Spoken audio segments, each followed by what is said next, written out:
সূরা ফাতিহায় প্রত্যেক দিন প্রতি রাকাতে কি পড়ে?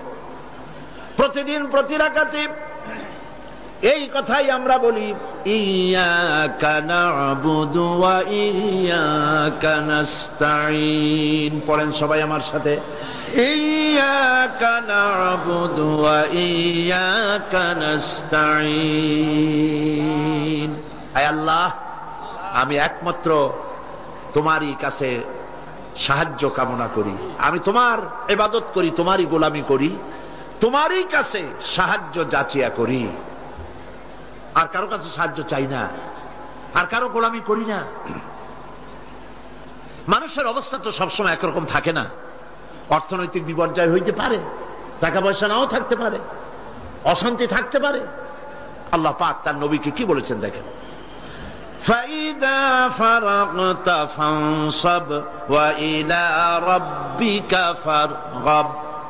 আল্লাহ পাক বলেন, যখন তুমি খালি হাত হয়ে যাবে, দাঁড়িয়ে যাবে, আর আল্লাহ পাকের কাছে মিনতি জানাবে। সুবহানাল্লাহ।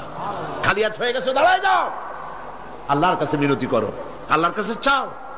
বুখারী শরীফে এসেছে, স্যান্ডেলের ফিতা কাছে যদি ছেড়ে, তাহলে আল্লাহর কাছে চাও। কার কাছে চাইবেন? আল্লাহর কাছে চান। আমাদেরকে এই দৃষ্টান্ত নবীরা দেখায় দিয়েছেন, পয়গম্বরেরা আল্লাহর কাছে চেয়ে আমাদের দেখাইছে। হযরতে ইব্রাহিম আলাইহিস সালামকে আগুনের ভিতরে যখন ফেলাবার ব্যবস্থা হয়েছে, তাকে যখন আগুনে ফেলা হচ্ছে, হযরত জিবরাইল বলেন, ইব্রাহিম আমার কাছে সাহায্য চাও, আগুন থেকে বাঁচায় দেব। হযরত ইব্রাহিম ভয় পেয়ে সাহায্য চাইছিলেন। এগুলো শোনার পরেও আমাদের ঈমান মজবুত হয় না। হযরত ইব্রাহিম বললেন, জিবরাইল গো, তোমার কাছে সাহায্য আমি কেন চাইবো? আমি তো এমন কোন অন্ধ খোদার ইবাদত করি না যিনি তার গোলামের দুঃখ না দেখেন। আমি আগুনে পড়ে গেলে আমার আল্লাহ রাব্বুল আলামিন যদি খুশি হন, তাহলে আমার আল্লাহকে খুশি করার জন্য 1000 বার পড়তে রাজি আছি। সাহায্য তো আল্লাহর কাছেই চাইতে হবে। আল্লাহর ইচ্ছা নাই ইব্রাহিম আগুনে পড়ুক, এটা কি আল্লাহর ইচ্ছা ছিল? ইব্রাহিম আলাইহিস সালামও পরিণতি জানেন না, তিনি কি পড়বেন, পুড়বেন না বাঁচবেন জানা ছিল না। পরীক্ষায় তিনি পাশ করলেন। আগুনের ভিতরে যখন ইব্রাহিম আলাইহিস সালাম পড়ে যাচ্ছেন, আল্লাহ রাব্বুল আলামিন আগুনের প্রতি হুকুম দিলেন, ইয়া নারু কুনি বারদাও ওয়া সালামান আলা ইব্রাহিম। আগুন, আমার ইব্রাহিমের জন্য শান্তিদায়ক ঠান্ডা হয়ে যা। বলেন, আর কি ক্ষমতা থাকবে আগুনের? আর জ্বালাবার ক্ষমতা থাকবে? জ্বালাইতে পারছে? পারে নাই। আল্লাহকে বিশ্বাস করুন এইভাবে করে। কোন মাজারে টাকা দিবেন না, পয়সা দিবেন না, আগরবাতি দিবেন না, চান্দা মান্দা দিবেন না। যা চাওয়ার, যা বলার সরাসরি বলবেন। কাকে? কারে বলবেন?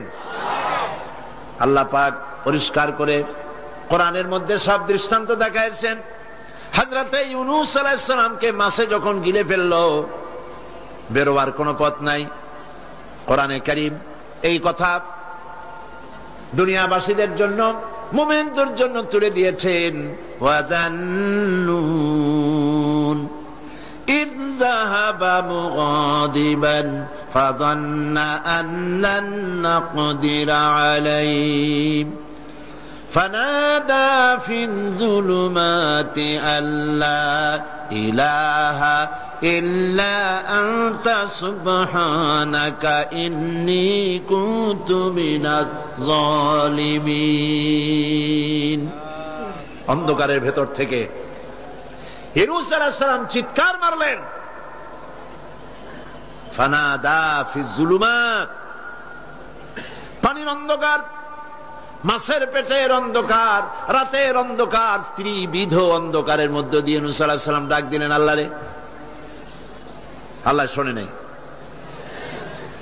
রব্বুল আলামিন বলেন, ফাস্তাজাবনা লাহু ওয়া নাজ্জাইনাহু মিনাল গাম্মি ওয়াকাযালিকা নুজিল মুমিনিন।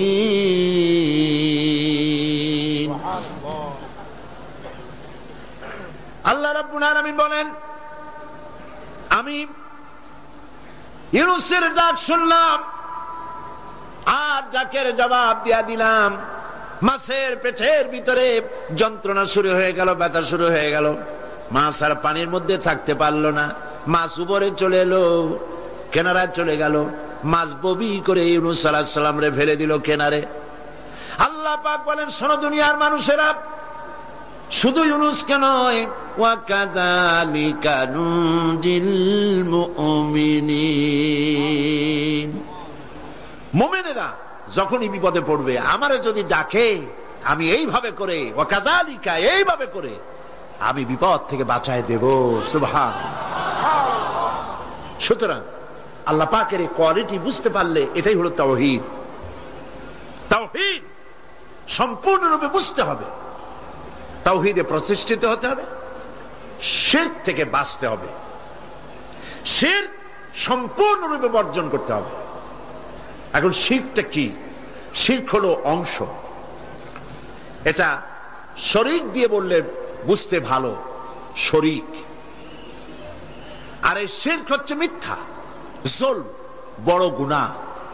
যারাই আল্লাহর সাথে শরীক করে তারা বড় রকমের গুনাহ করে। আমি এই দৃষ্টান্তটা বুঝাবার জন্য এরকম দৃষ্টান্ত দেই। শরীকদারি ব্যবসার সাথে, শিরক পার্টনার, শরীক। আল্লাহ পাকের কোন পার্টনারের দরকার আছে? আর যারা জবাব দিলেন না, আল্লাহ পাকের পার্টনারের কোন প্রয়োজন আছে? পার্টনারের প্রয়োজন হয় কেন? ধরেন ব্যবসা করবে কেউ, তো ব্যবসা করতে গেলে, পার্টনারশিপ বিজনেস করতে গেলে অভাবের কারণেই পার্টনার খোঁজে। পুঁজি আছে যা, সেই টাকা দিয়ে ব্যবসা চলবে না, একজন পার্টনার লাগবে পুঁজিওয়ালা। পুঁজির অভাবে মানুষ পার্টনার খোঁজে। আবার পুঁজি আছে কিন্তু বুদ্ধি নাই, লাইসেন্স নাই। বুদ্ধিওয়ালা লাইসেন্সওয়ালা একটা লোক পার্টনার হিসাবে নিতে চেষ্টা করে পার্টনারশিপ বিজনেসে। 3 নম্বরে পুঁজিও আছে, বুদ্ধিও আছে, লাইসেন্সও আছে, কিন্তু বয়সটা এমন যে এই বয়সে ব্যবসা করার মতো বয়স নাই, স্বাস্থ্যটা খারাপ। এই 3টা কারণে মানুষেরা পার্টনারশিপ বিজনেস করে। এখন আল্লাহর সাথে শরীক করলে আল্লাহ সহ্য করেন না, কারণ হলো আল্লাহর তো এই 3 অভাবের কোনো অভাব নাই। বুঝে আসে নাই মনে হয়? আল্লাহর পুঁজির অভাব আছে? আচ্ছা, আল্লাহর পুঁজি আছে কিনা তা আল্লাহর কাছেই জিজ্ঞেস করি। কেউ যদি আল্লাহকে প্রশ্ন করে তোমার পুঁজি আছে কি নাই, এই প্রশ্ন করার আগে রব্বুল আলামিন কোরআনে কারীমের মধ্যে জবাব দিয়ে রেখেছেন, ওয়াল্লাহু গানিয়্যুন ওয়া আনতুমুল ফুকারা। আল্লাহ হচ্ছেন অভাব মুক্ত, সবকিছুর মালিক তিনি গানি। আর তোমরা যারা পার্টনার খোঁজো, তোমরা হলো ফকিরের গোষ্ঠী, মিসকিনের গোষ্ঠী, জুমরাতুল মাসাকিন। আর আমার পুঁজির অবস্থা শোনো, আল্লাহ পাক বলছেন, মা ইনদাকুম ইয়ানফাদু ওয়া মা ইনদাল্লাহি বাক। তোমাদের পুঁজি ফুরায় যায়। গত বছর যা ছিল আস্থা নাই, 50 মণ ধান দিয়েছিলাম, খাইয়া খুইয়া সর্বনাশ করছো। ধান নাই, চাউল নাই, যা দেই সব খাইয়া শেষ করো। তোমাদের পুঁজি ফুরায় যায়। ওমা ইনদাল্লাহি বাক। আর আল্লাহর পাত্র থেকে, ভাণ্ড থেকে যত দেওয়া হয় ফুরায় না, ভরা থাকে। আল্লাহর কোনো পুঁজির অভাব নাই। শুধু তাই নয়, লাহু মাকালিদুস সামাওয়াতি ওয়াল আরদ। আকাশ আর জমিনের সব চাবিকাঠি হচ্ছে আল্লাহর কাছে। সম্পদের চাবি আল্লাহর কাছে। লিল্লাহি মা ফিস সামাওয়াতি ওয়া মা ফিল আরদ। আসমান এবং জমিনের সার্বভৌমত্বের একচ্ছত্র মালিক হচ্ছেন কে? আল্লাহ পাক। এই হলো পুঁজি। তাহলে আল্লাহর পুঁজির অভাব নাই। আর পুঁজির অভাব যখন নাই তখন পার্টনারেরও কোনো প্রয়োজন নাই। এরপরে 2 নম্বরে মানুষ পার্টনার খোঁজে, জ্ঞান বুদ্ধির অভাব ঘটতে পারে। ব্যবসা করার মতো জ্ঞান নাই, বুদ্ধি নাই, লাইসেন্স নাই। আল্লাহর কি এরকমের অবস্থা? মহান আল্লাহ রাব্বুল আলামিন বলেন, ওয়াল্লাহু ইয়ালামু ওয়া আনতুম লা তা'লামুন। আল্লাহ সব জানেন, তোমরা জানো না কিছুই, তোমরা কিচ্ছু জানো না। ওয়ামা উতীতুম মিনাল ইলমি ইল্লা কালিলা। সামান্যতম জ্ঞান দিয়েছি তোমাদেরকে, আর সমস্ত জ্ঞানের উৎস কে? আল্লাহ। কোনো জ্ঞান নাই, সামান্যতম জ্ঞান। আর এই জ্ঞান দিয়ে ওনারা হন বুদ্ধিজীবী। বিরাট বিরাট বুদ্ধি, বুদ্ধি মাথায় এত গিজ গিজ করে, বুদ্ধির গরমে মাথায় চুল থাকে না, সবসময় মাথা গরম। কি বুদ্ধি? কইছে দেয়ার ইজ নো গড। সব বুঝছি বলে কি বুঝছো? কইছে দেয়ার ইজ নো গড, স্রষ্টা নাই, আল্লাহ বলতে কেউ নাই। নাউযুবিল্লাহি মিন যালিক। এরকম শয়তান একটা মরছে, ঢাকা বিশ্ববিদ্যালয় ছিল। মরার পর সেই সময়ের প্রধানমন্ত্রী তিনি বললেন, বাংলাদেশের নাকি এই লোক মরায় খুব ক্ষতি হয়েছে। আমি বলেছি ক্ষতি কিছু হয় নাই, বরং ভালো হয়েছে, শয়তান একটা কমছে। এ মরার আগে বলেছে, আমারে কাফন দিবা না, দাফন দিবা না, গোসল করাবা না। কি করবা? তো বলে মরার পর আমারে নিয়ে মেডিকেল কলেজে দিবা, ছাত্ররা আমারে দিয়ে অপারেশন শিখবে, যাতে যাতে মানুষের অপারেশন করে উঠে রুগীরে ভালো বানাইতে পারে। মরার পর তার কথা মতো যখন মেডিকেল কলেজের দিকে লাশ নিয়ে যাওয়া হচ্ছিল, ছেলেরা বলছে, লা হাওলা ওয়ালা কুওয়াতা ইল্লা বিল্লাহ, আমরা মাপ চাই। সারা জীবন আল্লাহরে অস্বীকার করছে। ওই লোকটারে দিয়া কাটা ছেঁড়া শিখা যদি কোন লোকের অপারেশন করি, যাও রুগী বাঁচবে, তাও বাঁচবে না, মরবে। ফিরাও শয়তান। বাডমের মারিচুরিতে ডিপ ফ্রিজের মধ্যে এ শয়তানের লাশ এখনো আছে।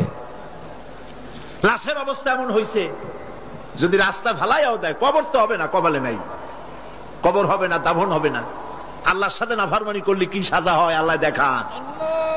আল্লাহরে যদি মানত, গোসলটা হইতো, কাফনটা হইতো, জানাজাটা হইতো, মানুষের দোয়া করতো। কপালে নাই, কপাল পোড়া, আল্লাহরে অস্বীকার করছে বুদ্ধির ঠেলায়। লাশের অবস্থা এমন হয়েছে, এখন যদি রাস্তায় ভালাইয়া দেয়, কুত্তাও খাবে না। কারণ আমাদের দেশের কুত্তা এত অভদ্র না যে এত পচা লাশ খাবে। প্রিয় ভাই, সব আল্লাহ পাক সব জানেন, তোমরা কিচ্ছু জানো না। হ্যাঁ, তোমরা জানবা যদি কোরআনের কাছে আসতে পারো। আসল বুদ্ধি, আসল জ্ঞান কোরআনের ভিতরেই। সুবহানাল্লাহি ওয়া বিহামদিহি। এরপরে তাহলে দেখা গেল 2 নম্বর পুঁজিও আল্লাহর আছে। আছে কিনা? পার্টনার দরকার আছে? পার্টনারের দরকার নেই। 3 নম্বরে শক্তির অভাব, সেজন্য পার্টনার খোঁজে। আল্লাহর শক্তির খুব অভাব নাকি? শক্তি টের পাইছেন কিনা? টের পাইছেন কিনা? বুঝে নিয়েন কি কইতে চাই। আল্লাহ রাব্বুল আলামিনের শক্তি কত প্রচন্ড। আমেরিকার বর্তমান শক্তি দেখেই বুঝতে চেষ্টা করেন না। উপর থেকে ভাষা ভাষা কোন জ্ঞান নিয়ে হঠাৎ করে কোনো সিদ্ধান্ত নিতে যাবেন না।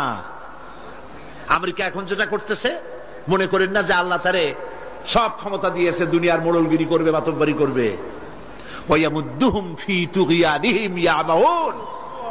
আল্লাহ একটু ঢিল দিছে।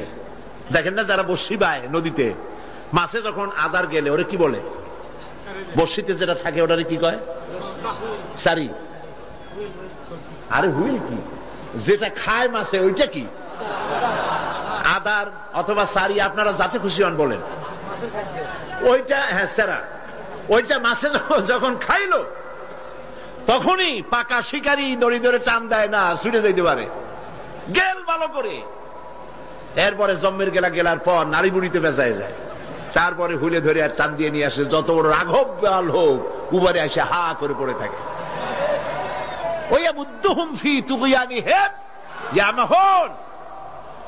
আল্লাহ পাক ঢিল দিয়ে দিছেন, হাত লম্বা করে দিছে, আফগান মারতেছে আমেরিকা বসে, হাত এত লম্বা, আফগান মারতেছে, কাশ্মীর মারতেছে, প্যালেস্টাইন মারতেছে, সোমালিয়া মারতেছে, আল্লাহ পাক ঢিল দিয়ে দিয়েছে। এরপরে যখন আল্লাহ ধরবে, রাশিয়া এরকম শেষ ছিল না, জনমের সেটা শেষ ছিল কিনা? আল্লাহ টাইট করছে, করছে কিনা?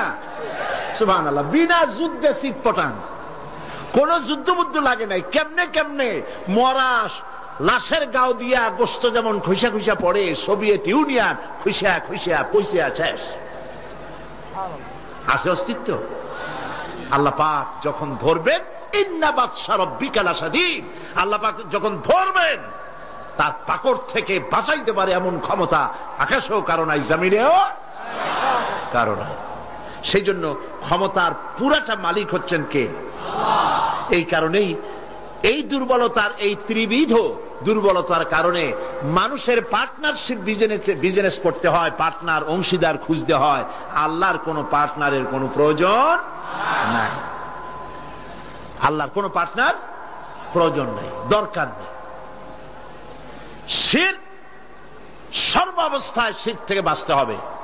মানুষ, আমাদের দেশের মানুষেরা না বুঝে সবের নিয়তি শিরক করে বসে, নাউজুবিল্লাহ বলে, সবের নিয়তে শিরক করে। হযরতে বড় পীর আব্দুল কাদের জিলানী রাহমাতুল্লাহ আলাইহির নামে কত দুরূদ বানাইছে। ইয়া আব্দুল কাদের জিলানী শাইয়ান লিল্লাহ, নাউজুবিল্লাহ বলবেন না? নাউজুবিল্লাহ বলবেন না?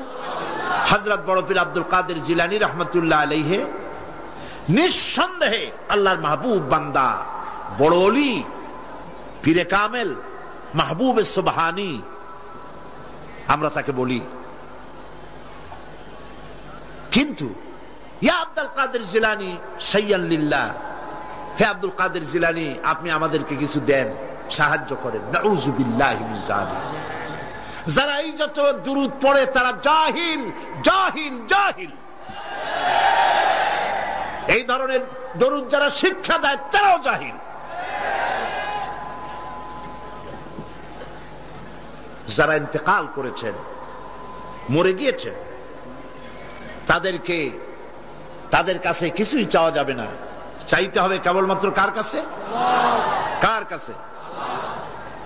এই জন্য আল্লাহ রাব্বুল আলামিন কোরআনে কারীমের মধ্যে বলেছেন, লা তুশরিক বিল্লাহ ইন্নাশ শিরকা লাযুলমুন আযীম। কথাটা আসলে হযরত লোকমান হাকিমের। তিনি তার ছেলেকে বুঝাচ্ছেন, ছেলেকে যতগুলি নসিহত তিনি করেছেন। সূরা লোকমানের তাফসীর করছিলাম না কেন, মনে আছে আপনাদের? হযরতে লোকমান হাকিম ছেলেকে যেসব নসিহত করেছিলেন, এই সব নসিহত শুধু কিতাবে কোরআনে লিখে থাকার জন্য নয়, এই নসিহতগুলি আমরাও যেন আমল করি আর আমাদের সন্তানদেরকেও যেন আমল করাই। ছেলেকে বুঝাবেন, স্ত্রীকে বুঝাবেন। আল্লাহ পাক সাফ করে বলছেন, লা তুশরিক বিল্লাহ, আল্লাহর সাথে কাউকে শরীক স্থাপন করো না। ইন্নাশ শিরকা লাযুলমুন আযীম, প্রকৃতপক্ষে শিরক হচ্ছে বড় জুলম, অত্যাচার। এটা হলো জুলম। এ শব্দের ব্যাখ্যা হচ্ছে ওয়াজউল শাই ফি গায়রি মুহাল্লি, যে জিনিস যেখানে রাখা সেটা সেখানে না রেখে আরেক জায়গায় রাখার নামই হলো জুলম করা। টুপি তো মাথায় শোভা পায়, টুপি কোথায় রাখবেন? কিন্তু হাঁটুর উপরে যদি রাখেন তাহলে টুপির উপরে জুলুম করা হয়। টুপি মাথায় রাখবেন, টুপি দিয়া যদি বাজার করে আনেন তরি তরকারি, তাহলে টুপির উপরে কি করা হবে? জুলম করা হবে। নৌকা চলে পানি দিয়া, কিন্তু রাস্তার উপরে যদি টানায় রাখেন তাহলে নৌকার উপরে কি করা হইল? জুলুম করা হইল। সোজা কথা।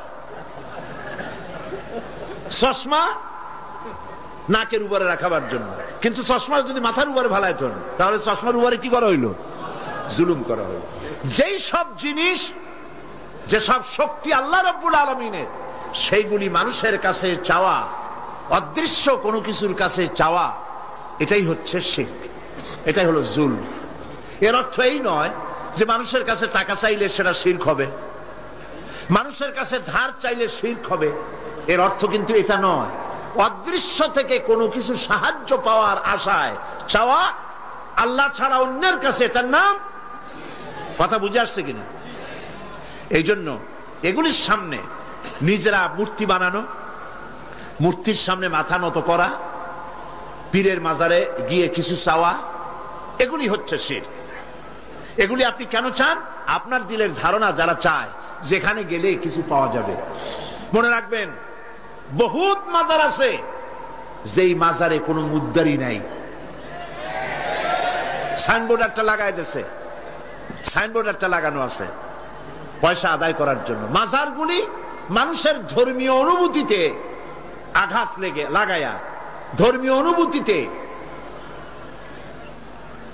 স্পর্শকাতর কথা বলে তাদের কাছ থেকে পয়সা নেওয়া।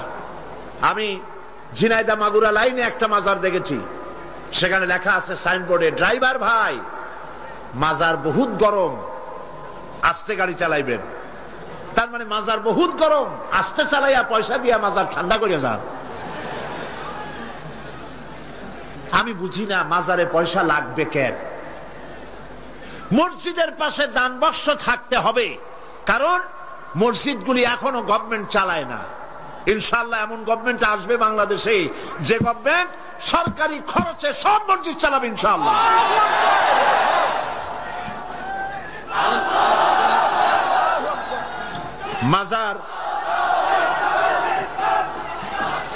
মাজারে চান্দার বাক্স কেন? মাজারে পয়সা দেব কেন? এই প্রশ্ন বুদ্ধিমানদের মাথায় আসা উচিত। কেন দেব? যিনি ইন্তেকাল করেছেন ওনার কি এখন টাকার প্রয়োজন? বলেন আপনারা। শীতবস্ত্র উনি কিনবেন, কোনো কিছু খাবেন? আপনারা কেন বিশ্বাস করেন না? উনি যদি সত্যি আল্লাহর ওলি হন, তা আল্লাহ পাক কোরআনে বলে দিয়েছেন এদের রিস্কের ব্যবস্থা আল্লাহর কাছে, উনি আল্লাহর কাস্টোডিওতে আছেন। আপনারা কেন পেরেশান হয়ে পয়সা দেন? ওগুলো দিয়ে উনি কি খাবেন? এই পয়সাগুলি দিয়ে উনি কি কিনবেন? এই পয়সাগুলি মাজারের মুতাল্লি যারা আছে, কমিটিতে যারা আছে, অধিকাংশ পয়সাগুলি দিয়ে তারা ট্রান্সপোর্ট বিজনেস করে, এক্সপোর্ট ইম্পোর্ট বিজনেস করে, কোটি কোটি টাকার মালিক হয়েছে আপনাদের পয়সা দিয়া, আর আপনি শিরক করেছেন ওখানে পয়সা দিয়ে। তবে কোন মাজারকে কেন্দ্র করে যদি কোনো মসজিদ, কোন এতিমখানা, কোন মাদ্রাসা যদি তৈরি হয়, মাদ্রাসায় দিবেন, এতিমখানায় দিবেন, মসজিদে দিবেন, অবশ্যই মাজারে এক পয়সাও দিবেন না। কে বলেছে আপনাকে মাজারে গম্বুজ উঠাইতে? কেন উঠাইছেন? কেন উঠাইছেন? কি জবাব দেবেন? মাজারে গম্বুজ কেন দিয়েছেন? কি জবাব দিবেন? কে বলেছে গম্বুজ তুলতে? পীর সাহেবদের কবরের মর্যাদা বেশি না সাহাবায়ে কেরামদের কবরের মর্যাদা বেশি? মদিনা যায় দেখতে পারেন না? সাইয়্যিদুশ শুহাদা হযরত হামজা রাদিয়াল্লাহু তাআলা আনহু, দুনিয়ার সব ওয়ালি আলেম ওলামা যদি এক জায়গায় হয়, হযরত হামজার একখানা হাতের সমান হবে? হবে? সেই মাজারে তো কোনো গম্বুজ নাই। হযরতে ইবনে মাসউদ রাদিয়াল্লাহু তাআলা আনহু, হযরত ইবনে আব্বাস রাদিয়াল্লাহু তাআলা আনহু, হযরত আবু সাঈদ খুদরি রাদিয়াল্লাহু তাআলা আনহু, হযরত উসমান রাদিয়াল্লাহু তাআলা আনহু, অন্তত 10,000 সাহাবীর মাজার তো জান্নাতুল বাকিতে রয়েছে। একটা গম্বুজ নাই, একটা চাদর নাই, একটা আগরবাতি নাই, একটা মোমবাতি নাই। আপনারা কেন এসব করেন? কে কি বললো আপনারা কেন শুনবেন? জেহেন সাফ করে নেবেন। কোরআনে জানাই, হাদিসে জানাই, মানি না, মানব না। ঠিক কিনা বলেন? কোরআনে জানাই, হাদিসে জানাই, এই কথা বলার জন্য যদি হিন্দুস্তান থেকে কোনো পীর আসে, মানবো তার কথা? যদি পাকিস্তান থেকে কোনো পীর আসে, মানবো? যদি চীন থেকে, সৌদি আরব থেকে কোনো বুজুর্গ আসে, মানবো? সাফ কথা। তুমি পীর যে দেশের হও, তুমি আলেম যে দেশের হও, কোরআন হাদিসে জানাই, মানি না, মানি না, মানি না। এটার নামই হলো ইসলাম। এটার নাম কি? এটার নাম আকীদা। এই আকীদা সাফ করতে হবে। মুসলমানদের এই আকীদা সাফ হতে হবে। এই আকীদা যদি সাফ হয়, তাহলেই আমরা বাঁচতে পারবো। কথা বুঝতে পেরেছেন? কথা বুঝে আসছে? বলছিলাম বহুত মাজার আছে, মুদ্দার নাই। বহুত মাজার এমন আছে, মুদ্দার নাই। এক কিতাবে আসছে এরকম, একজন পীর সাহেব, তার বাড়িতে এক মাজার এবং বাড়িতে ওরস হয়। তার মুরিদও বাড়িতে একটা মাজার হয়েছে এবং সে ওরস করে। অন্যান্য মুরিদরা এসে পীর সাহেবরে বললো যে আপনার এই মাজারে আপনার বাড়িতে আর কি লোক হয়, আর এই মাজারে আর কত লোক আসে? আপনার মুরিদের বাড়ি যায় দেখেন, ওরসে কত লোক আর কি পরিমাণ মানুষ পয়সা করি সেখানে দেয়, ওই মাজার গরম বেশি। পীর সাহেব চিন্তা করলো ওই লোকটা তো আমার কাছে মুরিদ হয়েছে, ও মাজার পাইল কই? ওই মুরিদে রাতের বেলা যাইকে নিয়ে কয়, বেটা সত্যি কথা বল, মাজার পাইছো কই? কয় হুজুর মাজার টাজার কি, আপনার কাছে মুরিদ হইলাম, আপনি একটা গাধা দিলেন আমারে, ওই গাধাটা নিয়ে ব্যবসা বাণিজ্য করে কিছু পয়সা পাতি হয়েছিল, হঠাৎ করে গাধাটা মরে গেল, এখন আমি যাই কই? বহুত মুসিবতে পড়ে গেছি। শেষ পর্যন্ত ওই গাধা পাশে নিয়া বহুত চিন্তা করিয়া গাধারে কবর দিয়া, আপনি দিছেন সেই জন্য কবর দিয়া পাশে বসে কাঁদতেছিলাম চোখ বুঝা। হাটবার দিন ছিল, বাজারে যাওয়ার রাস্তা, চোখ বুঝে কাঁদতেছিলাম। সন্ধ্যার সময় চোখ খুলে দেখি আশেপাশে পান, সুপারি, মাছ, তরকারি, টাকা পয়সা। তার মানে লোকেরা যাচ্ছে, মাজার দেখে মনে করছে নতুন কোনো পীরের মাজার বোধ হয়, তো যে যার কাছে যা ছিল একটু একটু করে দিয়ে গেছে, অনেক হয়েছে। তারপরে এসে ভিড় জমলো। এরপরে কি করব, বহুত চিন্তা ভাবনা করে একটা সাইনবোর্ড লাগাই দিলাম, হযরত গেদা শাহ রহমতুল্লাহ আলাইহির মাজার। পীর সাহেব বললেন খারাপ হয় নাই, আমি যে তোমারে গাধাটা দিছিলাম ওইটার মায়ের কবর হলো আমার বাড়িতে। নাউজুবিল্লাহ বলে। এই জন্য হক্কানি পীরের মাজার যেগুলি, সেগুলি তো জিয়ারত করা যাবে অবশ্যই। হক্কানি পীরের মাজার যেগুলি আছে জানা মতে, যেমন শাহজালাল রহমতুল্লাহ আলাই, খান জাহান আলী রহমতুল্লাহ আলাই, শামানাত রহমতুল্লাহ আলাই, শামাকদুম রহমতুল্লাহ আলাই, বড় বড় আল্লাহর ওলিদের মাজার আছে, আছে না? জিয়ারতের উদ্দেশ্য নয়, ওইখানে আপনি গিয়েছেন, মাজার সামনে পড়েছে, আপনি দোয়া করেন। জিয়ারতের উদ্দেশ্য নিয়ে মসজিদে হারাম, মসজিদুর রাসূল, মসজিদে আকসা, এই তিন জায়গা ছাড়া জিয়ারতের নিয়ত নিয়ে কোন মাজারে যাওয়া যাবে না, যাবে না, রাসূলুল্লাহ নিষেধ করেছেন।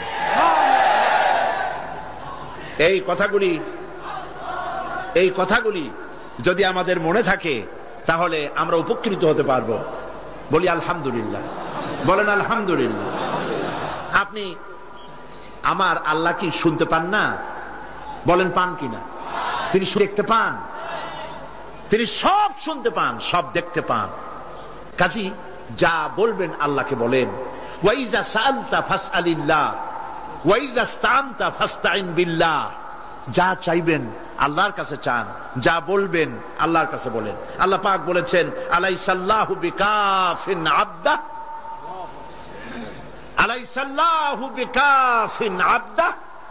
আমি কি আমার বান্দার জন্য যথেষ্ট নই? আল্লাহ প্রশ্ন করছেন, আমি কি আমার বান্দার জন্য যথেষ্ট নই? আপনারা বলেন অবশ্যই যথেষ্ট, বলেন সবাই অবশ্যই যথেষ্ট। সুতরাং আল্লাহ পাক হচ্ছেন সর্বময় ক্ষমতার মালিক। আপনার আমার যা প্রয়োজন সব আল্লাহকে বলবো, রাজি আছি? এটাই হচ্ছে তাওহীদ এবং শিরক বর্জন। সর্বাবস্থায় শিরককে বর্জন করতে হবে। হযরতে মুআজ রাদিয়াল্লাহু তাআলা আনহু তিনি হাদিস বর্ণনা করেছেন, নবী করিম সাল্লাল্লাহু আলাইহি সাল্লাম বলেছেন ইয়া মুআজ, তিনবার ডাকলেন। হযরত মুআজ বললেন লাব্বাইক ওয়া সাদাইক। হুজুর বললেন মুআজ তুমি কি জানো বান্দার উপরে আল্লাহর হক কি, আবার আল্লাহর উপরে বান্দার হক কি? হযরতে মুআজ রাদিয়াল্লাহু তাআলা আনহু বলেন আমি জানি না, আল্লাহর নবী ভালো জানেন। নবী করিম সাল্লাল্লাহু আলাইহি সাল্লাম বললেন মুআজ শোনো, বান্দার উপরে আল্লাহর হক হচ্ছে এই, বান্দার উপরে আল্লাহর পাওনা, আল্লাহর দাবি, আল্লাহর হক হচ্ছে যে বান্দা আল্লাহর সাথে তার ইবাদতের মধ্যে কাউকে শরীক করবে না। আর আল্লাহর উপরে বান্দার হক হলো এই, আল্লাহর উপরে বান্দার পাওনা বা দাবি হলো এই যে বান্দা আল্লাহর ইবাদতে কাউকে শরীক স্থাপন করবে না। আল্লাহ রাব্বুল আলামিন তার জন্য জাহান্নামের আগুন হারাম করে দিবেন। শিরক সর্বাবস্থায় বর্জন করতে হবে। এবং এই জন্যে শিরক হচ্ছে একটা বোমার মতো। আপনারা জানেন যে বোমা, কোন জায়গায় যদি বোমা মারে কেউ, বিল্ডিং উড়ে যায়, জায়গা গর্ত হয়ে যায়। একটা বিল্ডিং বানাতে খরচ হলো 50 লক্ষ টাকা, 1 কোটি টাকা বা 5 কোটি টাকা খরচ হয়েছে একটা বিল্ডিং করতে। এটা উড়ায় দেওয়ার জন্য মাত্র কয়েক কেজি ওজনের একটা বোমা যথেষ্ট। এই বোমার দাম কি আমি জানি না। একটা বোমা একটা বিল্ডিং এর তলায় রেখে দিল বা দূরে কোথাও রাখলো, এরপরে রিমোট কন্ট্রোল দিয়ে সুইচ অন করলো, এই বিল্ডিংটা থাকবে আস্ত না উড়ে যাবে? উড়ে যাবে কিনা? 50 কোটি টাকা খরচ করা বিল্ডিংটি সামান্য কয়েক হাজার টাকা দামের একটা বোমা বিস্ফোরণের সঙ্গে সঙ্গে বিল্ডিংটা যেভাবে হাওয়ায় মিলিয়ে যায়, অনুরূপ ভাবে কিয়ামতের দিন শিরক মিশ্রিত আমলনামা নিয়ে যে সব বান্দা আল্লাহর দরবারে হাজির হবে, ওদের ব্যাপারে রব্বুল আলামিন বলেন, ওয়াকাদিমনা ইলা মা আমিলু মিন আমালিন ফাজআলনাহু হাবাআম মানসুরা। ওয়াকাদিমনা ইলা মা আমিলু মিন আমালিন, আমি বান্দার আমলনামার দিকে আমি যখন মনোযোগী হব, আমি যখন বান্দার আমলনামা দেখব, আর ওই আমলনামার ভেতরে যদি শিরক মিশ্রিত দেখতে পাই, ফাজআলনাহু হাবাআম মানসুরা, আমলনামাকে ধুলি কণার সঙ্গে উড়াইয়া দেব। নামাজ, রোজা, হজ, যাকাত, দাড়ি, টুপি কোনটা কাজে লাগবে না, সব বালু কণার সাথে আল্লাহ উড়িয়ে দিবেন। কোনো দাম নাই আমলের। প্রিয় ভাই সব, প্রিয় বন্ধুগণ, আমার ভাইয়েরা, আমার মা বোনেরা, কোন অবস্থাতেই শিরক করবেন না। শিরক থেকে মুক্ত থাকুন। ছেলে হয় না, মেয়ে হয় না, মাজারে যাওয়ার কোনো প্রয়োজন নাই। ব্যবসায় উন্নতি হয় না, মাজারে যাওয়ার কোনো প্রয়োজন নাই। মসজিদে যান, কাজায় হাজার 2 রাকাত নামাজ পড়েন, সেজদা করে রব্বুল আলামিনকে বলেন, নামাজ আদায় করে চোখের পানি ফেলে আল্লাহকে বলেন। আল্লাহ পাকের নবী বলেছেন, বান্দার 2টা জিনিস আল্লাহর কাছে খুবই প্রিয়, 2টা ফোঁটা। একটি ফোঁটা হলো জিহাদের ময়দানে যে রক্ত ফোঁটা পড়ে, আর আল্লাহর ভয়তে চোখের যে পানি ফোঁটা পড়ে, এই 2টি ফোঁটা আল্লাহর কাছে বহুত প্রিয়। নবীজি আরো বলেছেন, বান্দা যখন কান্দে গুনাহ মাফির জন্য, অভাব অভিযোগের জন্য বান্দা যখন কান্দে, তার চোখের পানি নাকের অগ্রম, নাকের আধা আধি আসতে পারে না, তার মধ্যে রব্বুল আলামিন তাকে ক্ষমা করে দেন। আমরা যেন আল্লাহর কাছে চাইতে শিখি, বলেন আমিন। আল্লাহ রব্বুল আলামিনের কাছে আমাদের যা প্রয়োজন, গায়ব থেকে সাহায্য পাওয়ার জন্য যা প্রয়োজন, কাকে বলবো? আল্লাহ পাককে বলবো। ঈমানকে সালিট করতে হবে। সেই কথা কোরআন শরীফ আল্লাহ পাক সূরা বাকারার মধ্যে এই কথার ভিতরে আল্লাহ পাক পরিষ্কার করেছেন, ইয়া আইয়ুহাল্লাযীনা আমানু দুখুলু ফিস-সিলমি কাফা ওয়া লা তাত্তাবিউ খুতুওয়াতিশ শাইতান ইন্নাহু লাকুম আদুউম মুবিন। হে বিশ্বাসীরা, উদখুলু ফিস-সিলমি কাফা, 16 আনা মুসলমান হও, পরিপূর্ণ মুসলমান হও, ইসলামের মধ্যে পরিপূর্ণ দাখিল হয়ে যাও। একদিকে দাবি করবে মুসলমান, অন্যদিকে অমুসলিমদের মতো তোমাদের আকীদা, তোমাদের চাল চলন এভাবে যদি হয়, তাহলে ইসলামে পরিপূর্ণভাবে দাখিল হওয়া হবে না। শুধু নামাজ, রোজা, হজ, যাকাত করি ইসলামে পরিপূর্ণ প্রবেশ করা যাবে না। জীবনের প্রত্যেকটি দিক ও বিভাগ হতে হবে আল্লাহর হুকুম মাফিক, নবীর প্রদর্শিত পথে। কথা বুঝে আসছে আপনাদের? কথা বুঝে আসছে? মুসলমান দাবি করলেই মুসলমান হওয়া যাবে না। জীবনের প্রত্যেকটি ক্ষেত্র ইসলামের মধ্যে ঢুকাইতে হবে, অর্থাৎ ইসলাম অনুযায়ী আমার জীবন পরিচালিত করতে হবে। আমি যেটাই করব আমি খুঁজবো এর মধ্যে আল্লাহর রেজামন্দি আছে কিনা, আমার নবীর রেজামন্দি আছে কিনা। আল্লাহ রসুলের অনুমতি ব্যতি রেখে, তাদের আনুগত্য ব্যতি রেখে আমরা অন্য কোনোটাই করতে পারি না। আল্লাহ পাক এই কথাগুলি আমাদেরকে বোঝার তৌফিক দান করুন, বলি আমিন। জোরে সরে পড়েন লা ইলাহা, লা ইলাহা, আরো জোরে লা ইলাহা, লা ইলাহা,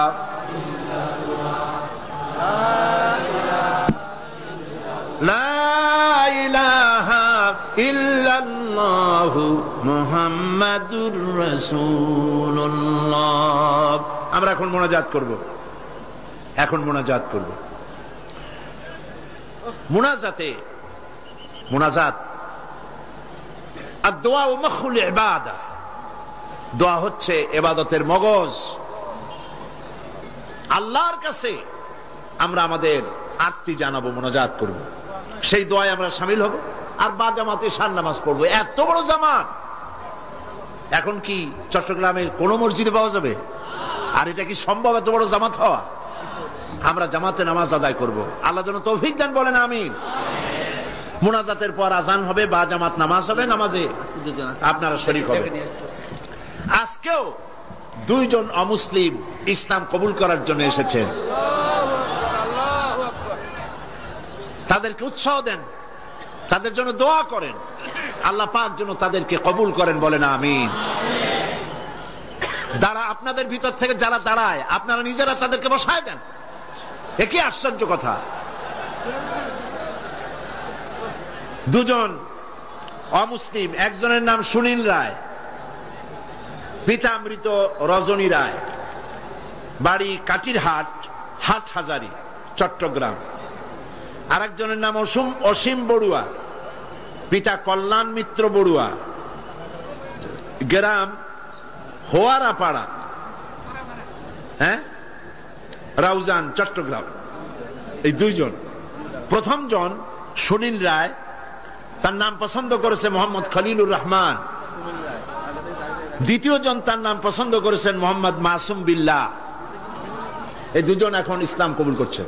কই আরেকজন কই? ও মাশাআল্লাহ, কাছে আসো, একটু জোরে জোরে পড়তে হবে। লা ইলাহা ইল্লাল্লাহু মুহাম্মাদুর রাসূলুল্লাহ। আল্লাহ ছাড়া কোনো ইলাহ নাই, উপাস্য নাই। মুহাম্মদ সাল্লাল্লাহু আলাইহি ওয়াসাল্লাম আল্লাহর প্রেরিত রাসূল।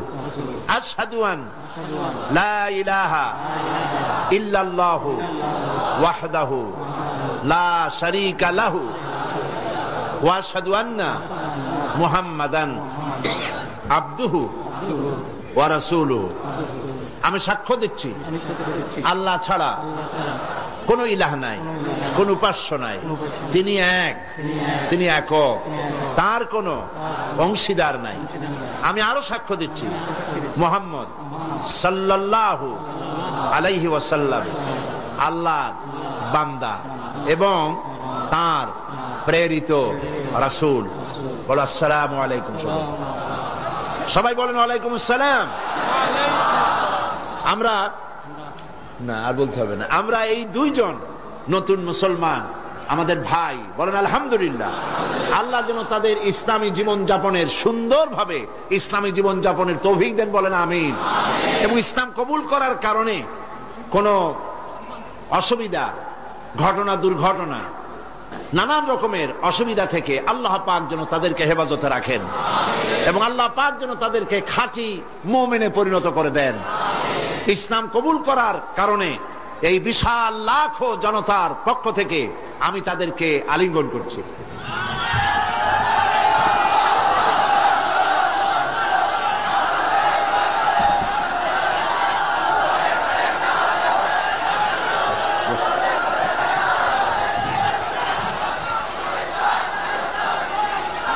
আজকে মুনাজাতের আগে মাত্র কয়েকটি কথা, তাহলে এই গতকালও আমি বলেছি, আজকেও বলছি, মুনাজাতের কথা বলার সময় কিছু লোক চলে যেতে চেষ্টা করেন, এটা ঠিক না। মুনাজাত করেই যাবেন, এটি মনে রাখবেন আপনারা মেহেরবানি করে। মনে থাকবে তো? তারপরে কথা হচ্ছে, গতকালও বলেছি, প্রত্যেক দিন আপনারা পকেটে করে টাকা নিয়ে আসবেন। তাফসিরের মাহফিল জীবনের শ্রেষ্ঠ সম্পদ মনে করবেন এবং একটা বাজেট রাখবেন তাফসিরের মাহফিলের জন্য। আমি গতকাল বলেছি হযরত মাওলানা শামসুদ্দিন সাহেব খুব পেরেশানিতে আছেন তার সমস্ত লোকজন নিয়ে, যেহেতু অন্তত 20 না 25 লক্ষ টাকা, কত 22,60,000 টাকা, প্রায় ধরুন 23 লক্ষ টাকা তাদের বাজেট। তো এই টাকা, আমার বিশ্বাস, আমার অন্তরের অন্তঃস্থল থেকে বিশ্বাস, এই টাকা যা বাজেট আছে তার থেকে বেশি হবে ইনশাআল্লাহ। আল্লাহ দিবে, বলেন আমিন। তা আপনারা মেহেরবানি করে টাকা নিয়ে আসবেন, বাড়ি থেকে প্রতিদিন আনবেন এবং প্রত্যেক দিন এই বাক্স রাখা আছে না সব জায়গায়, বাক্স আছে, চাদর আছে, আল্লাহর হস্তে আমার মায়েরা, আমার বোনেরা, আপনারা সবাই মিলে টাকা দিয়ে যাবেন। মা বোনদের জন্য আমার শারীরিক কারণে আলাদা কোনো প্রোগ্রাম করতে পারবো না এবার, তবে তাদের জন্য আলাদা আমি একটা দিন আলাদা বক্তব্য রাখবো ইনশাআল্লাহ। এই মাহফিলেই মা বোনদের জন্য আলাদা বক্তব্য রাখবো ইনশাআল্লাহ, বলি ইনশাআল্লাহ। মা বোনেরা, ভাইয়েরা সবাই মিলে এই মাহফিলের জন্য প্রচুর পরিমাণ টাকা আপনার পক্ষে যা সম্ভব আপনি দিবেন, বন্ধুদের কাছ থেকে আদায় করে দিবেন। আল্লাহ যেন তৌফিক দেন, বলেন আমিন। এরপরে গতকাল বলেছিলাম ঢাকা থেকে এবং চট্টগ্রামের পুস্তক ব্যবসায়ীরা লক্ষ লক্ষ টাকা পুঁজি ইনভেস্ট করে এই চট্টগ্রাম তাফসীর মাহফিলে বিক্রয়ের আশায়। আর এই বইপত্রগুলি সব আপনাদের ঈমান বৃদ্ধির কাজে লাগবে, বলেন আমিন। বহুত বই আছে এখানে, বই অনেক। বৃহস্পতিবার সকাল 10টা থেকে শুধু মহিলাদের জন্য আমাদের বলবো। তো এই বইয়ের, ইসলামী বই মানুষকে ঠকায় না। নাস্তিকদের লেখা বই পড়লে ঈমান নষ্ট হয়, কিন্তু আলেমদের লেখা, ওলামাদের লেখা বই পড়লে ঈমান বৃদ্ধি পায়, বলেন আলহামদুলিল্লাহ। কারণ তারা কোরআন হাদিস দিয়েই বই লেখেন, কোরআন হাদিসের বই দিয়ে স্টলগুলি ভরা। আমি গতকালও বলেছি এত বড় বই মেলা বাংলাদেশের কোথাও নাই, ইসলামী বইয়ের এত বড় মেলা বাংলাদেশে হয় না। আপনারা মেহেরবানি করে যাওয়ার সময় স্টলগুলিতে যাবেন এবং বইপত্র কিনবেন। ফাতিহাতুল কিতাব, সূরা ফাতিহা ছাড়া নামাজ হয় না। এই সূরায় এমন কি আছে যা না পড়লে নামাজ হবে না? সেই জন্য সূরা ফাতিহার তাফসীর আমি যেটা করেছিলাম এবং সম্পাদনা করেছি, লিখেছি, যারা সেবেছে তারা নাম রেখেছে তাফসীরে সাঈদী। সূরা ফাতিহার তাফসীর বাংলা ভাষায় সূরা ফাতিহার উপরে সর্ববৃহৎ কিতাব, 780 পৃষ্ঠার এই কিতাবখানা প্রত্যেক দোকানে পাওয়া যাবে। আপনি নিবেন, বন্ধুদেরকে নিতে বলবেন এবং মহিলাদেরকেও আপনারা নিয়ে দেওয়াবেন সূরা ফাতিহা বোঝার জন্য। আল্লাহ পাক সকলকে তৌফিক দিন। এবং পুরা তাফসীরকে বোঝার জন্য তাফহিমুল কোরআন ফি জিলালিল কোরআন, বিশ্ববিখ্যাত এই 2 তাফসীর এখানে কমপ্লিট সেট পাওয়া যাবে, আপনারা কিনবেন, আল্লাহ তৌফিক দান করুন। আর মহিলাদের জন্য আগামী বৃহস্পতিবার সকাল 10টা থেকে নিয়ে 12টা পর্যন্ত 2 ঘন্টা শুধু মহিলাদের জন্য বই পুস্তক খরিদের জন্য সুযোগ করে দেওয়া হবে। আল্লাহুম্মা আমিন। রব্বানা যালামনা আনফুসানা ওয়া ইন লাম তাগফির লানা ওয়া তারহামনা লানাকুনান্না মিনাল খাসিরিন। রব্বুল আলামিন লাখো মুসলমান নরনারী কোরআনের পাগল হয়ে, কোরআন প্রেমিক মুসলমানেরা, মুসলমান নরনারী একত্রিত হয়ে ঘন্টার পর ঘন্টা তোমার দ্বীনের কথা শুনেছি, দরুদ ও সালাম পড়েছি। মেহেরবানি করে দুরুদ ও সালাম টুকুন সোনার মদিনায় নবীজির রওজা মুবারকে পৌঁছায়া দাও। আয় আল্লাহ তাআলা, আমাদের মধ্য থেকে আমাদের মা বাপ যারা কবরে চলে গেছে, আমাদের দাদা নানা নানি আত্মীয় স্বজন, কবরগুলিকে জান্নাতের টুকরায় পরিণত করে দাও। রব্বির হামহুমা কামা রব্বায়ানি সগীরা। সবাই পড়েন, রব্বির হামহুমা কামা রব্বায়ানি সগীরা। আয় আল্লাহ তাআলা, সারা জীবন গুনাহ করেছি আমরা, তুমি দয়া করে আমাদের জিন্দেগির গুনাহ খাতা মাফ করে দাও। আল্লাহ তাআলা, সারা পৃথিবীতে আজ মুসলমানদের বড় দুর্দিন। আয় আল্লাহ, আয় খাসানে রসুল ওয়াক্তে দোয়া হ্যায়, আয় খাসানে রসুল ওয়াক্তে দোয়া হ্যায়, উম্মত পে তেরি আকে আজব ওয়াক্ত পড়া হ্যায়। আয় আল্লাহ, বড় বিপদে পড়েছি আমরা। দুনিয়ার সব বড় বড় শক্তিগুলি ঐক্যবদ্ধ হয়ে আজ মুসলমান মারার জন্য উঠে পড়ে লেগেছে। আল্লাহ, আমাদের বলার জায়গা নাই, তুমি ছাড়া আমাদেরকে সাহারা দেবে। রব্বুল আলামিন, গুনাহ করেছি ঠিক, আমরা গুনাহগার তাও স্বীকার করি, তবুও একটা ভালো পরিচয় আমাদের আছে। এই ভালো পরিচয়টা হলো আমরা তোমার হাবিবের উম্মত। এতটুকুন কারণে হলেও নবীজির সদকায় আল্লাহ তুমি দয়া করে দুনিয়ার মুসলমানদের বিপদ থেকে বাঁচাও। আয় আল্লাহ, দুনিয়ায় যেখানে যা কিছু ঘটে, সন্ত্রাসী ঘটনা, বোমা বিস্ফোরণের ঘটনা, যেখানে যা কিছু ঘটে, আল্লাহ দুনিয়ার কাফেররা ঐক্যবদ্ধ ভাবে সেই দোষ আমাদের মাথায় চাপায়। সুতানাতা দিয়া মুসলমান মারে, মুসলমানদের মসজিদ মাদ্রাসা শেষ করে, আলেম ওলামাদের উপরে আঘাত করে। আল্লাহ তুমি দয়া করে মুসলমানদেরকে সাহারা দাও।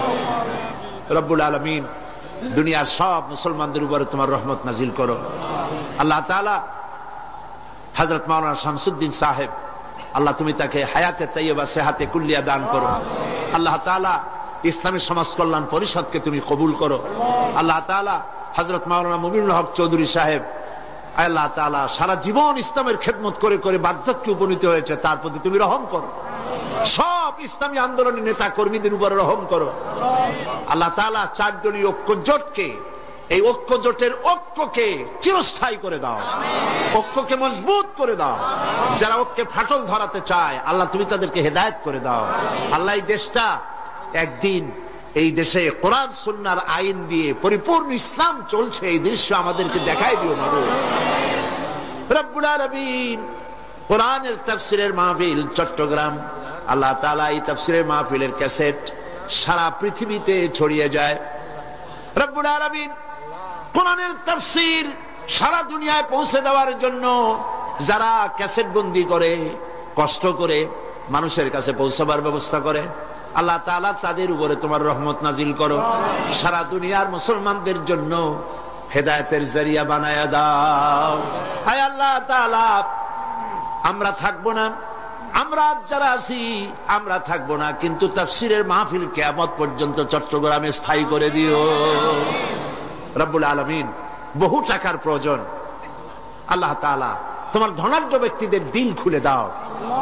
যারা এই মাহফিলের সাথে শত্রুতা পোষণ করে তাদেরকে বন্ধু বানায় দাও। যারা ভুল বুঝে দূরে দূরে থাকে তাদেরকে আমাদের ভাই বানায় দাও। আল্লাহ তাআলা সকলের দিল কোরআনের দিকে, আলেমদের দিকে মুহাব্বত ভরে দাও। আল্লাহ, হিংসা কমায় দাও। আলেম দেখলে যাদের গা জ্বলে ওঠে, নাম মুসলমান, আলেম দেখতে পারে না, মাদ্রাসা সহ্য করতে পারে না, আল্লাহ তুমি দয়া করে তাদের হেদায়েত নসিব করে দাও। আমাদের আরেক ভাই হযরত মাওলানা লুৎফুর রহমান সাহেব, আয় আল্লাহ তাআলা, সেই জওয়ান অবস্থা আমি তারে দেখেছি, আজ তিনিও আমার মতো, আমরা একই পথের পথিক, তিনিও আজ বার্ধক্যে উপনীত হয়েছেন। আল্লাহ, কোরআনের খেদমত সারা জীবনের তুমি তার কবুল করে নাও। কোরআনে কারীমের তাফসীরের খেদমত যারা করতেছেন, অনুবাদের, লেখার, বলার খেদমত যারা করেন, আল্লাহ তুমি তাদেরকে কবুল করে নাও। ربنا تقبل منا إنك أنت السميع العليم وتب علينا إنك أنت التواب الرحيم سبحان ربك رب العزة عما يصفون وسلام على المرسلين والحمد لله رب العالمين واجعل آخر كلمة عند الموت لا إله إلا الله محمد رسول الله.